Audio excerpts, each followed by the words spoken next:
नमस्कार। State bulletin में आपका बहुत बहुत स्वागत है और मैं हूं आपके साथ अंकिता सिंह। बुलेटिन की शुरुआत करेंगे झारखंड की खबरों से। झारखंड आज अपना 25वां स्थापना दिवस मना रहा है। आज ही के दिन वर्ष 2000 में बिहार से अलग होकर यह देश का 28वां राज्य बना था। भगवान बिरसा मुंडा की 150वीं जयंती के उपलक्ष्य में जनजातीय गौरव वर्ष के रूप में मनाए जा रहे समारोह का भी आज समापन हो जाएगा। इस अवसर पर आयोजित विभिन्न कार्यक्रमों में जनजातीय विरासत और स्वतंत्रता आंदोलन में भगवान बिरसा मुंडा के महत्वपूर्ण योगदान पर प्रकाश डाला जा रहा है। इस मौके पर राजधानी रांची के बिरसा मुंडा चौक पर आज धरती आवा भगवान बिरसा मुंडा की 150वीं जयंती के अवसर पर प्रतिमा पर पुष्प अर्पित कर राज्य के मुख्यमंत्री हेमंत सोरेन, राज्यपाल संतोष गंगवार, विधायक कल्पना मुर्मू सोरेन ने श्रद्धांजलि अर्पित की। वहीं मुख्यमंत्री ने मीडिया को संबोधित करते हुए इस मौके पर जनता को शुभकामनाएं दी। इस रजत जयंती के मौके पर राष्ट्रपति द्रौपदी मुर्मू, उपराष्ट्रपति सीपी राधाकृष्णन और प्रधानमंत्री नरेंद्र मोदी ने झारखंड की जनता को बधाई और शुभकामनाएं दी हैं। उन्होंने मंगल कामना की है कि झारखंड प्रगति पथ पर निरंतर आगे बढ़ता रहे और राज्य के सभी निवासियों का भविष्य उज्जवल हो। राष्ट्रपति द्रौपदी मुर्मू ने सोशल मीडिया प्लेटफॉर्म एक्स पर एक पोस्ट में लिखा, सभी को झारखंड राज्य की स्थापना की रजत जयंती की हार्दिक शुभकामनाएं। भगवान बिरसा मुंडा की इस धरती के प्रतिभाशाली और कर्मठ लोगों ने राज्य का और पूरे देश का गौरव बढ़ाया है। प्राकृतिक संपदाओं से समृद्ध यह राज्य देश के विकास में महत्वपूर्ण योगदान देता रहा है। जनजातीय संस्कृति से समृद्ध गौरवशाली प्रदेश झारखंड के सभी निवासियों को राज्य के स्थापना दिवस की शुभकामनाएं देते हुए प्रधानमंत्री नरेंद्र मोदी ने कहा, भगवान बिरसा मुंडा जी की इस धरती का इतिहास साहस, संघर्ष और स्वाभिमान की गाथाओं से भरा हुआ है। आज इस विशेष अवसर पर मैं राज्य के अपने सभी परिवारजनों के साथ ही यहाँ की प्रगति और समृद्धि की कामना करता हूँ। बहुत बड़ा दिन है झारखंड प्रदेश के लिए। स्थापना दिवस भी है और संयोगवश भगवान बिरसा मुंडा जी का 150वां जयंती दिवस भी है। ये झारखंड वासियों के लिए और देश के आदिवासी समुदाय के लिए बहुत गर्व का दिन है। और आज जैसे कि सर ने कहा, इतना भी कहा जाए बहुत कम होगा। निश्चित रूप से एक देश के इतिहास में एक लंबी लकीर खींचने वाले एक ऐसे व्यक्ति, एक ऐसा शख्स जो अपने समाज, इस देश के समाज के सबसे निचले पायदान पर खड़ा और वो पूरे समाज को आगे लाने की पूरी जद्दोजहद में अपनी कुर्बानी दे। इससे बड़ा गर्व और क्या हो सकता है। आज के इस मौके पर देशवासियों और झारखंड के वासियों को मेरी ओर से बहुत सारी। जमशेदपुर के घाटशिला विधानसभा उपचुनाव में जेएमएम के सोमेश चंद्र सोरेन ने बीजेपी को पटखनी दे दी। ऐतिहासिक जीत पर जनता का आभार व्यक्त करते हुए सोमेश चंद्र सोरेन ने मीडिया को संबोधित करते हुए विकास कार्य को पूरा करने के लिए अपनी प्रतिबद्धता व्यक्त करते हुए बयान दिया है।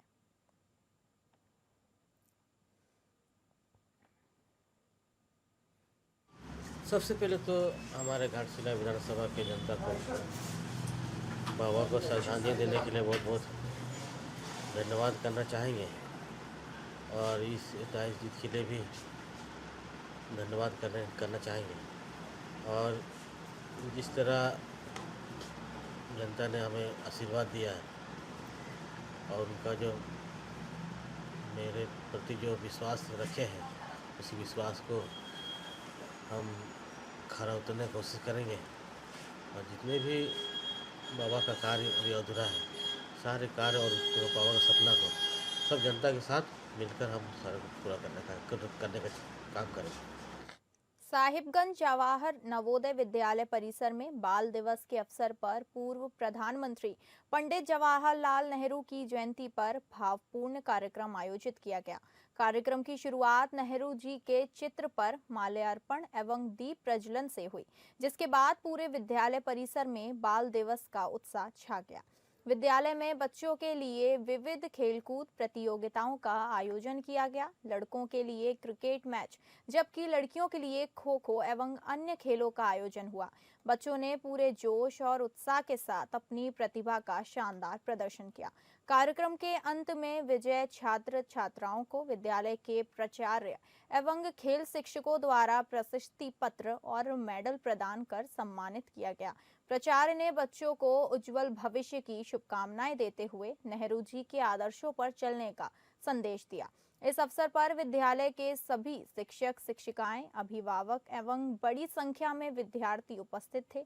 पूरे दिन विद्यालय में खेल कूद, नृत्य, गान कार्यक्रम किया गया।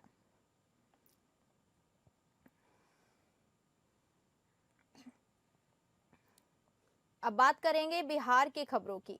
इंडियन एक्सक्लूसिव पार्टी के अध्यक्ष आईपी गुप्ता सहरसा विधानसभा सीट से हुए विजय। बिहार में महागठबंधन को इतनी कम सीट मिलने के पर सवाल पर आईपी गुप्ता ने कहा कि जनता का जो मैंडेट है हम उसे स्वीकार करते हैं, लेकिन हम इसका आकलन जरूर करेंगे। दरअसल बिहार के सहरसा विधानसभा सबसे हॉट सीट मानी जा रही थी। इस सीट पर महागठबंधन समर्थित इंडियन इंक्लूसिव पार्टी के अध्यक्ष आईपी गुप्ता निकटतम प्रतिद्वंदित भाजपा प्रत्याशी आलोक रंजन झा को 2038 मतों से चुनाव हरा दिया है। वहीं जीत का सर्टिफिकेट मिलने के बाद आईपी गुप्ता ने पत्रकारों से रूबरू होकर सहरसा की जनता का आभार जताया। आईपी गुप्ता ने कहा कि यह जीत हमारी नहीं, सहरसा की जनता की जीत है, इसलिए तमाम सहरसा वासियों का हृदय से शुक्रिया अदा करता हूं।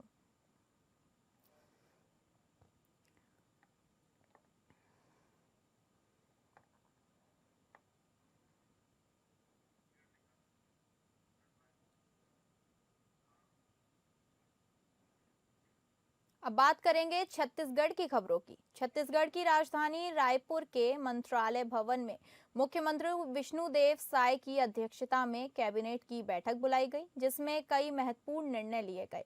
मंत्रिपरिषद ने खारिफ एवं रबी विपणन मौसम में दलहन तिलहन फसल के उपार्जन के लिए पूर्व वर्ष की भांति प्रधानमंत्री अन्नदाता आय संरक्षण अभियान प्राइस सपोर्ट स्कीम के तहत उपार्जन किए जाने का निर्णय लिया है। शहीद वीर नारायण सिंह अंतर्राष्ट्रीय क्रिकेट स्टेडियम नवा रायपुर अटल नगर को दीर्घकालीन पूर्णता, संचालन और विकास कार्यों के लिए छत्तीसगढ़ राज्य क्रिकेट संघ को अनुबंध के अनुसार लीज पर देने का निर्णय लिया है। इस निर्णय से राज्य के क्रिकेट खिलाड़ियों को उच्च स्तर का प्रशिक्षण और तकनीकी सुविधाएं प्राप्त होंगी।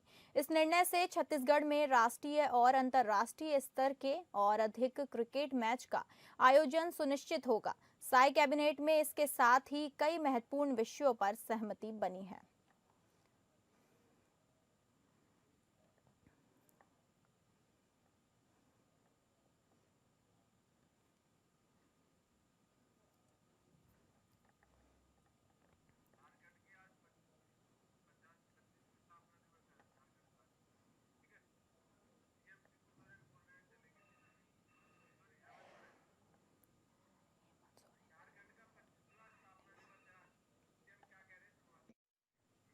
बिहार विधानसभा चुनाव में एनडीए को रुझानों में अजय बढ़त मिलने पर मुख्यमंत्री विष्णुदेव साय ने मंत्रिमंडल के सदस्यों को मिठाई खिलाकर जीत की बधाई दी है। प्रदेश कार्यालय कोषाभाऊ ठाकरे परिसर में जहां पटाखे फोड़कर सेलिब्रेट किया गया, वहीं बीजेपी कार्यालय एकात्म परिसर में ढोल ताशे थाप पर बीजेपी कार्यकर्ता और पदाधिकारी थिरकते दिखे। इतना ही नहीं, महिला पदाधिकारियों ने मिठाई खिलाकर जीत की एक दूसरे को बधाई दी है। प्रदेश अध्यक्ष किरण सिंह देव ने जीत का बधाई देते हुए कहा, बिहार में 20 साल से कुशासन पर मोहर बताई है। विपक्षियों के सभी उम्मीदों पर पानी फिर गया है। प्रधानमंत्री जी के कल्याणकारी योजनाओं पर मोहर लगी है। नितिन नवीन जी प्रदेश प्रभारी हैं, जो बिहार सरकार में मंत्री हैं, उन्हें जीत की बधाई। प्रदेश प्रवक्ता संतोष पांडे ने कहा, बिहार की जीत एनडीए को आशीर्वाद है। एक तरफ जंगल राज, एक तरफ लूटपाट, महिलाओं के साथ अत्याचार किया जा रहा था। नीतीश कुमार की सरकार पर बिहार की जनता ने फिर भरोसा जताया है। डिप्टी सीएम अरुण साव ने बिहार चुनाव के परिणाम को ऐतिहासिक बताया है और नरेंद्र मोदी के नेतृत्व में बिहार आगे बढ़ने की बात कही है। नरेंद्र मोदी जी के नेतृत्व में एनडीए पर भरोसा किया है। ये चुनाव परिणाम बहुत ऐतिहासिक है। विकास और सुशासन के लिए बिहार की जनता ने ये जो जनादेश दिया है, बिहार की जनता को मैं बहुत बधाई और शुभकामनाएं देता हूं। देश की राजनीति को बिहार के परिणाम से एक नई दिशा मिलेगी और नरेंद्र मोदी जी के नेतृत्व में देश एक बार फिर आगे बढ़ेगा, बिहार आगे बढ़ेगा। बिहार की जीत आम जनता का एनडीए को आशीर्वाद है। ये बिहार की सुरक्षा के लिए, बिहार में शुचिता के लिए, बिहार के युवाओं की पीढ़ियों की भविष्य के निर्माण के लिए ये मैंडेट है। एक तरफ जंगल राज, एक तरफ लूटपाट, सब प्रकार से असुरक्षा की भावना, माताओं के साथ, बहनों के साथ जो अत्याचार किया जा रहा था, ये सदाचार की शुरुआत नीतीश कुमार जी को लोगों ने देखा है। माननीय नरेंद्र मोदी जी की गारंटी को लोगों ने सराहा है। इसी विश्वास के साथ बिहार में सरकार बन रही है और बिहार का भविष्य उज्जवल है। मैं ये कह सकता हूं कि आम जनता का ये मैंडेट, ये आशीर्वाद माननीय नरेंद्र मोदी जी के ऊपर विश्वास है। बेमेतरा जिले के ग्राम कठिया में आज एक ऐतिहासिक क्षण देखने को मिला, जब छत्तीसगढ़ बांस तीर्थ संकल्पना सम्मेलन कार्यक्रम के तहत भारत का सबसे बड़ा और 140 फीट ऊंचा बैम्बू टावर समर्पित छत्तीसगढ़ बांस तीर्थ संकल्पना समारोह का भव्य आयोजन हुआ। यह आयोजन न केवल बेमेतरा बल्कि पूरे छत्तीसगढ़ के लिए गौरव का विषय बना। इस भव्य समारोह में मुख्यमंत्री विष्णुदेव साय, उप मुख्यमंत्री अरुण साव तथा कैबिनेट मंत्री दयाल दास बघेल की विशेष उपस्थिति रही। मुख्यमंत्री विष्णुदेव साय ने 140 फीट ऊंचे बैम्बू टावर पर तिरंगा फहराते हुए कहा कि यह संरचना केवल बांस का निर्माण नहीं, बल्कि छत्तीसगढ़ की परंपरा, कौशल, नवाचार और व्यापक संभावनाओं का प्रतीक है। उन्होंने बांस का पौधारोपण कर पर्यावरण संरक्षण तथा बांस आधारित कृषि के प्रसार की अपील की। मुख्यमंत्री ने समारोह स्थल पर स्थापित बांस उत्पाद निर्माण इकाइयों, फैक्ट्रियों और प्रोसेसिंग केंद्रों का अवलोकन किया तथा ग्रामीणों और कारीगरों से संवाद कर उनकी आजीविका के बारे में विस्तार से जानकारी ली। मुख्यमंत्री ने कहा कि छत्तीसगढ़ आज विकास, नवाचार और प्रगति के नए आयाम रच रहा है। विश्व का सबसे ऊंचा बैम्बू टावर बनाकर राज्य ने राष्ट्रीय स्तर पर अपनी विशिष्ट पहचान स्थापित की है। उन्होंने कहा कि बांस आधारित उद्योग, ग्रामीण अर्थव्यवस्था, हस्तशिल्प, एग्रो इंडस्ट्री और आधुनिक निर्माण तकनीक, इन सभी क्षेत्रों में अपार संभावनाएं हैं पैदा कर सकती हैं। सरकार किसानों, कारीगरों और युवाओं के लिए बड़े पैमाने पर रोजगार सृजन की योजनाएं लागू कर रही है। उप मुख्यमंत्री अरुण साव ने किसानों को संबोधित करते हुए कहा कि बदलते जलवायु और जल संकट की स्थिति में बांस की खेती किसानों के लिए एक बेहतर विकल्प बनकर उभर रही है। उन्होंने बताया जैसे कि बांस कम पानी में तेजी से बढ़ता है, मिट्टी कटाव रोकता है और हरियाली बढ़ाता है।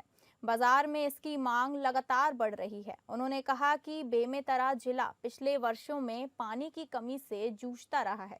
ऐसे में पारंपरिक फसलों के साथ बांस को अपनाकर किसान अपनी आय को दोगुना कर सकते हैं। बांस आधारित उद्योग युवाओं के लिए व्यापक रोजगार अवसरों का मार्ग प्रशस्त कर रहे हैं। कैबिनेट मंत्री दयाल दास बघेल ने कहा, बांस की खेती और उद्योग ग्रामीण अर्थव्यवस्था के लिए लाभकारी साबित हो सकते हैं। उन्होंने कहा कि बेमेतरा जिले में जल संकट एक बड़ी चुनौती है। ऐसे में धान के विकल्प के रूप में बांस की खेती अपनाना किसानों के लिए लाभदायक होगा। यह फसल जन संरक्षण के साथ बड़े पैमाने पर स्थानीय रोजगार भी उत्पन्न करती है।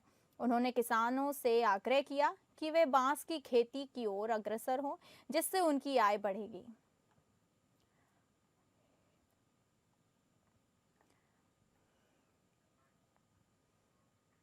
जिला सक्ती के जैजैपुर ब्लॉक के ग्राम मालदा में मेडिकल दुकान की आड़ में बिना डिग्री वाला व्यक्ति खुलेआम इलाज कर रहा है। ग्रामीणों के अनुसार रविशंकर कश्यप नामक व्यक्ति बिना किसी चिकित्सीय योग्यता के इंजेक्शन लगाने से लेकर दवाइयां देने तक और गंभीर बीमारियों का इलाज करने तक का दावा करता है।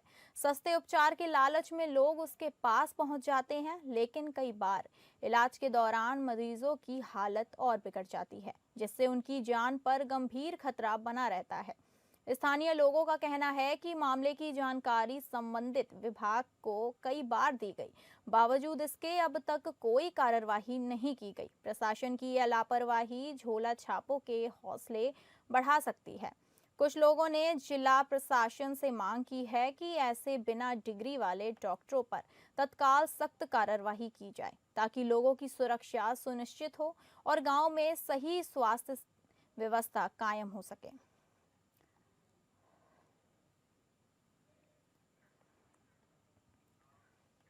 अब बात करेंगे मध्य प्रदेश की खबरों की।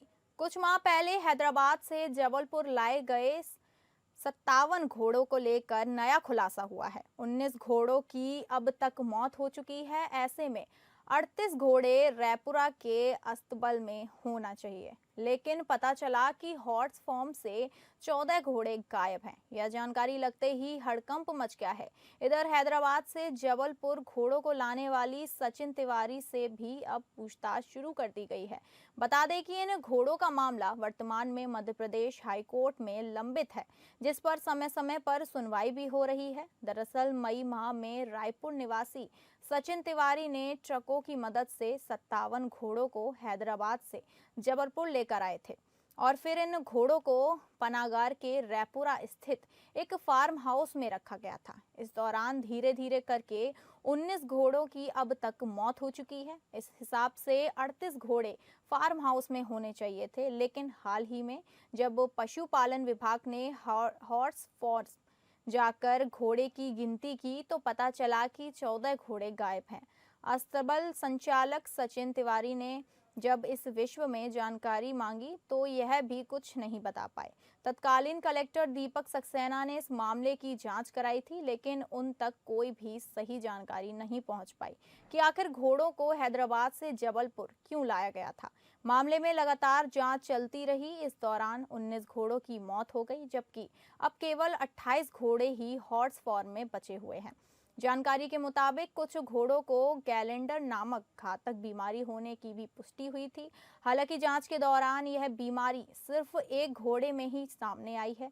पशुपालन विभाग के मुताबिक यह बीमारी घोड़े के लिए जानलेवा होती है और यही वजह है कि लगातार टीम घोड़े के इलाज में जुटी रही। पशुपालन विभाग ने बीमार घोड़ों को अलग रखा है और देखभाल का जिम्मा भी स्वयं उठाया है, लेकिन इसके बाद भी घोड़ों की मृत्यु रुकी नहीं। मई 2025 में जिन 57 घोड़ों को जबलपुर लाया गया, उनमें से 18 घोड़े थ्रोड ब्रीड के हैं, जिसमें 12 मेल और 6 फीमेल हैं। वहीं मारवाड़ी नस्ल के 39 घोड़े लाए हैं, जिसमें 4 मेल और 35 फीमेल थी। इस प्रकार 41 फीमेल और 16 मेल घोड़े थे। यह दोनों ही नस्ल बेहतरीन मानी जाती हैं। इन घोड़ों की कीमत लाखों तक रहती है। इस नस्ल के घोड़े का उपयोग अधिकतर रेस में किया जाता है, लेकिन वर्तमान में हैदराबाद से जबलपुर लाकर जिस हालत में रखा गया है, वह न सिर्फ उनके साथ अन्याय किया जा रहा है, बल्कि बीमार होने की भी एक बड़ी वजह है। वेटनरी टीम आज जाके ये पूर्व में संज्ञान में आया था, उनसे सीएन भी जारी किया गया था, जो घोड़ों के मालिक हैं उनका उत्तर प्राप्त नहीं हुआ है। आज जाके और इसमें उनसे कड़ी पूछताछ की जाएगी क्या वो है, और हम लोग ये भी एक्सप्लोर कर रहे हैं कि उनके ऊपर एक और एफआईआर दर्ज कराने की आवश्यकता होगी तो वो भी कराएंगे। हाँ, मतलब ये जो एक बीमारी का इशू था, उस बिंदु पे भी हम लोगों ने चेक कराया था, तो अभी जो रिपोर्ट आई थी उसके हिसाब से वो निगेटिव थे। तो ये एक अलग बिंदु है। बाकी ये जो गायब होने वाला है ये संज्ञान में है, इसमें उनको एससीएन जारी किया जा चुका है। उनकी तरफ से संतोषजनक जवाब नहीं मिलेगा तो उसमें फिर कानूनी कार्रवाई की जाएगी उनके खिलाफ। रीवा के संजय गांधी अस्पताल में उस वक्त तनाव की स्थिति निर्मित हो गई जब मारपीट में घायल हुए एक ठेला व्यवसायी की उपचार के दौरान अस्पताल में मौत हो गई। बताया जा रहा है कि 9 नवंबर को चौराहटा थाना क्षेत्र अंतर्गत करहिया मंडी में चाट का ठेला लगाने वाले अखिलेश साहू के साथ व्यवसायिक प्रतिस्पर्धा के चलते राजा सोंधिया और उसके साथियों ने युवक के साथ मारपीट की थी, जिसके बाद घायल अवस्था में ठेला व्यवसायी को उपचार के लिए संजय गांधी अस्पताल में भर्ती कराया गया था। इसी दौरान शुक्रवार की सुबह ठेला व्यवसायी की मौत हो गई, जिसके बाद परिजन आक्रोशित हो गए और उन्होंने पुलिस पर आरोपियों के विरुद्ध कार्रवाई न करने का आरोप लगाते हुए अस्पताल चौराहे में जाम लगा दिया। मामले की जानकारी मिलते ही कई थानों केवल सहित अतिरिक्त पुलिस अधीक्षक आरती सिंह मौके पर पहुंची और उन्होंने आरोपियों पर कार्रवाई का आश्वासन देते हुए परिजनों से संवाद किया। घटनास्थल के संबंध में जानकारी देते हुए अतिरिक्त पुलिस अधीक्षक आरती सिंह ने बताया कि परिजनों को आरोपियों की शीघ्र गिरफ्तारी का आश्वासन दिया गया है, साथ ही आर्थिक सहायता प्रदान करने के संबंध में भी पहल शुरू कर दी गई है और परिजनों के मांगों के अनुरूप विवेचना में मृतक के परिवार को धमकी देने वाले लोगों को भी आरोपी बनाने की भीम विवेचना के दौरान की जाएगी।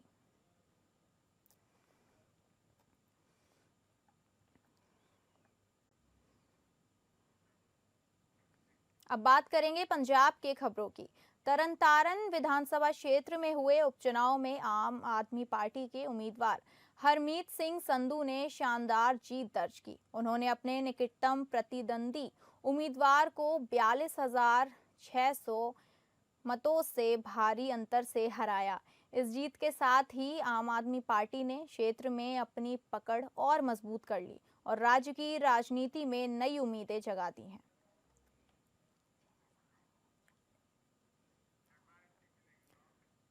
अब बात करेंगे महाराष्ट्र की खबरों की। नवी मुंबई में एक दिन दहला देने वाला हादसा सामने आया है।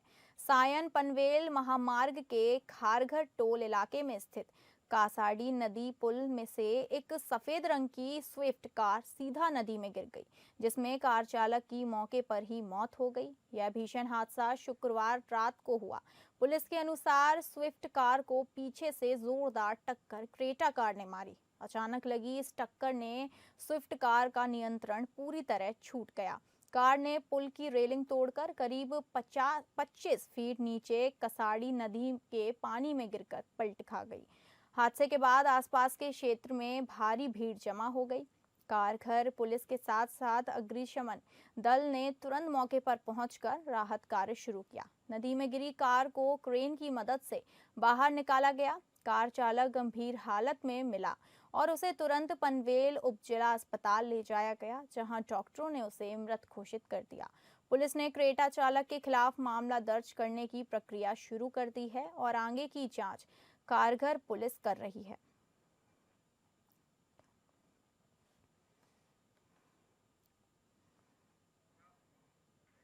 फिलहाल स्टेट बुलेटिन में इतना ही। नमस्कार।